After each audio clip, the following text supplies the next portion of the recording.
All right. The worst draft, aka the Razzie, or I guess the Razzies are the Razzies an award show that give out they just rip on everything? It's I like the think the worst worst movie of the year.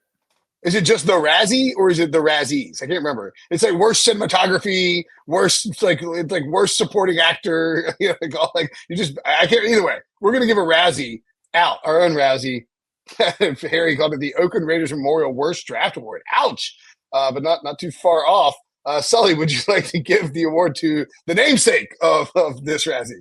I was gonna say you might as well just start with me because I mean we're going right at the namesake. The Raiders, I thought I think Brock Bowers as a player is awesome. I think he's gonna be a very good NFL player. But them taking him at number 13, Breach, you talked about it when we were doing the post-draft show following the first round. You already have Mayer that you drafted early last year.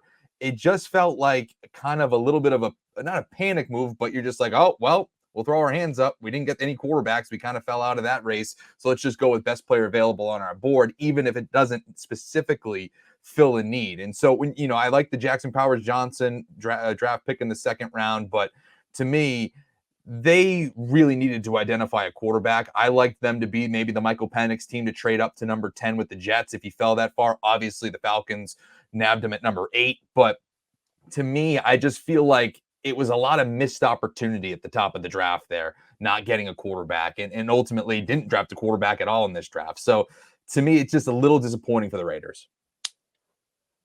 Yeah, I mean, it was the first pick. I mean, Brock Bowers, like you said, Brock Bowers could end up being a superstar, but it is not a great draft strategy to take a tight end with a top 35 pick 2 years in a row, when especially this year, tight end was about their 9th, 10th, 11th, 12th biggest need. Yeah. It wasn't even in the top 8. So there's no reason to use your first round pick on a position that you really don't need help at. And so you're looking at a rookie class where you probably have 2 starters. One is Brock Bowers, who is starting over the guy you drafted last year, Michael Mayer, unless you're running a ton of 2 tight end sets.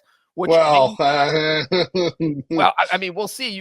And Devontae Adams is going to be yelling to get the ball on every play. So you don't know who your quarterback is. It just seems like not an ideal situation. So yeah, I agree with Solly. Not a great draft. I'm not going to sit here and tell you that this is the most amazing draft in the entire world by the Raiders. I'll play devil's advocate a little. Like I'm not like, no, you're an idiot, Sully. You're dead wrong. I'm just going to play devil's advocate here a little bit. I think you look at this draft and Chris Trapasso, the only grade they had below a B plus for these players was the first overall pick, Brock Bowers. Everybody else was A minus, A minus, A minus, A minus, A, B plus. Is Chris Trapasso secretly Tom Telesco? And by the way, Pete Prisco is the one who gave him the C for Bowers, essentially because they drafted Michael Mayer last year. I do think it's worth noting it's a new front office. So Tom Telesco's I think he's done fairly well with his first round picks in Los Angeles. Never trades down, sits there and kind of takes best player available. They didn't. This front office didn't draft Michael Mayer, so there is that. Jackson Powers Johnson should start for this team, I think. But I mean, look, you got plenty of questions about this. About how many starters do they really come away with, and are they close enough a quarterback? No, but I would also point out that I think with the quarterback position, I would rather a team like the Raiders. Well, first of all, there's no quarterback to take. When Michael Penix goes 8 and Bo Nix goes 12, and those are your. Do we have somebody else in there? Am I forgetting somebody? Well, JJ McCarthy. Well, JJ McCarthy, right, with 11. Yeah. So I'm the big 4 place. I was making sure I had 6. Like you have 6 quarterbacks go in the first 12 picks, and you're picking 13th. You're kind of bent. You can't take maybe you need to find a quarterback, but they probably should have maybe taken a flyer on Spencer Rattler, who ended up lasting until he lasted on the 3rd day or the 2nd day. When it goes to the Saints, I think it was 150 to the Saints in the 3rd round, maybe, right? Or was it the 4th round? I think it was it might have been. Maybe it was. Either way, like Rattler, it's a longer streak between quarterbacks being drafted in NFL draft history. But I understand what you're saying, and I agree. Like, would have liked you to find a quarterback. But when you have 6 quarterbacks go before your 13th overall pick, I think you just sort of have to pivot and say, all right, we gave Gardner Minshew a lot of money in free agency. He kind of steady. You're in a tough spot anyway with Harbaugh there, with that division. It's it's hard to deal with. Breach, who is your worst draft? Well, I am going to give it to a team we talked a lot about last week, and that is the Atlanta Falcons. Look, there's one person on this podcast who staunchly defended the Penix pick. It is Tyler Sullivan. You should have got out on Twitter. The Falcons should have hired you as their PR guy. I mean, Sully, I don't want to say you love the pick, but it seemed like you were pretty much on board with it.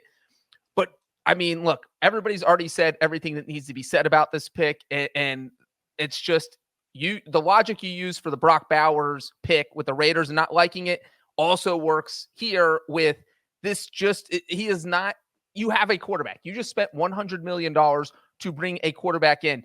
If the Falcons did not sign Kirk Cousins, I love this draft pick. But you just gave $100 million guaranteed to Kirk Cousins. You just caused a rift in the locker room. There's going to be drama. I don't care if Kirk Cousins and Penix talked within the first 24 hours he was drafted. That's just, Kirk Cousins is a nice guy. That's what he's going to do. This is probably the maddest Cousins has ever been in his life because, he probably is not going to go to Kohl's for the rest of the month. He is probably going to sit at home, put Legos together.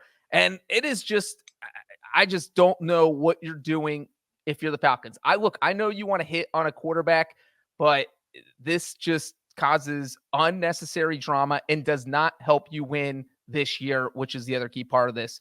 And I mean, the rest of the draft class, I didn't even love, but obviously Penix at the top is the just big question mark. He's just feverishly cutting, Kohl's coupons out of a magazine. It's quite the weekend. Using the letters saying, don't show up to practice. Like a ransom note. Yeah.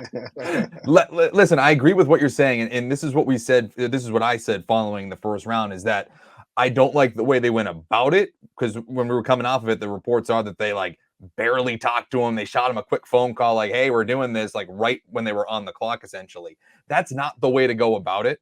So that I don't like, and that's where it creates the rift. If they had signed him and say, hey, listen, man, you're 36 years old, you're coming off an Achilles, we might draft a quarterback, it might be in the first round, but you could just say, we're still going to look at this because we have to keep our options open. I think that still lands the player. I still think that at least massages it a little bit better. So I'm with you on that part. It's not the right way to go about it. You created some rifts. But the pick specifically, I think makes all the sense in the world for the reason I just said. You have a 36-year-old Cousins coming off an Achilles injury, and you're an Atlanta Falcons organization, which you have to also put in context. You haven't had a legitimate quarterback since Matt Ryan, our now colleague at NFL Today. You have had so much talent at the skill positions and on defense, and your thing that's been holding you back over these last few years in a very weak NFC South has been quarterback. So if now you have your veteran for the moment in Kirk Cousins, and you just say, hey, listen, we'll never be in the top 10 again. So let's just get our quarterback. We'll try to fill out the rest of our draft with positions of need, which they did. They went defense pretty much the next 4 picks. And so I don't hate it from that part. I'm not going to fault the team for going after the quarterback. I think, too, you can make the case that, all right, you sign Cousins. If you're going to pick one guy who might be able to step in and help this team in 2024, if everything, obviously, Caleb, who you could get at that point, you have a guy like Michael Penix who's older, who's been around the block, who's, is a veteran guy who knows how to adjust to new situations. If Cousins isn't healthy or gets hurt, or it's early on, maybe he's not playing well, he can't get the ball down the field because who knows? These Achilles injuries are relatively new. So I think you can make the argument for both sides, but anybody who says that the Falcons draft is a bad draft. I mean, you're the argument for good draft, bad draft all hinges on the Penix thing. And if you don't like the Penix draft, then the draft pick, then that's perfectly fine. I've seen it defended several places, and I can see it both ways.